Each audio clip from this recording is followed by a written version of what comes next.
जो जितेंद्रिय तथा साधन परायण है, ऐसा श्रद्धावान मनुष्य ज्ञान को प्राप्त होता है और ज्ञान को प्राप्त होकर वह तत्काल परम शांति को प्राप्त हो जाता है। श्लोक में श्री कृष्ण ने श्रद्धावान मनुष्य को ज्ञान प्राप्त होने की बात कही है। कम श्रद्धा वाला भी भूल से अपने को अधिक श्रद्धा वाला ना मान ले, इसलिए श्रद्धावान की पहचान के दो लक्षण कहे हैं। पहला, उसकी इंद्रियां पूर्णता वश में होती हैं, और दूसरा, वो साधन में तत्परता से लगा रहता है। साधन में तत्परता से लगे रहने की कसौटी है इंद्रियों का संयम में होना। हे धनंजय, योग के द्वारा जिसका संपूर्ण कर्मों से संबंध विच्छेद हो गया है और विवेक ज्ञान के द्वारा जिसके संपूर्ण संशयों का नाश हो गया है, ऐसे स्वरूप परायण मनुष्य को कर्म नहीं बांधते।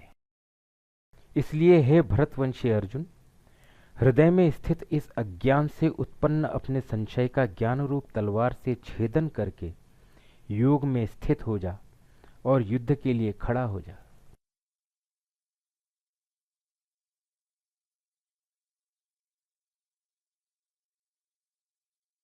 पूर्व श्लोक में श्री कृष्ण ने समता के द्वारा कर्मों से संबंध विच्छेद करने को कहा और ज्ञान से संशयों का नाश करने को कहा। फिर ऐसे कर्म योगी को कर्म बांधते नहीं है। अब इस श्लोक में इसे जानकर अर्जुन को युद्ध करने की प्रेरणा देते हैं। देखिए, संसार में रात दिन अनेकों कर्म होते हैं, पर उन कर्मों में हमारा राग द्वेष नहीं होता है, इसलिए हम उन कर्मों से बनते नहीं हैं। जिन कर्मों में हमारा राग द्वेष हो जाता है, उनसे हमारा संबंध जुड़ जाता है और फिर वे कर्म हमें बांध देते हैं। राग द्वेष ना होने से कर्मों से हमारा संबंध नहीं रहता है, और राग द्वेष होने से संबंध जुड़ जाता है।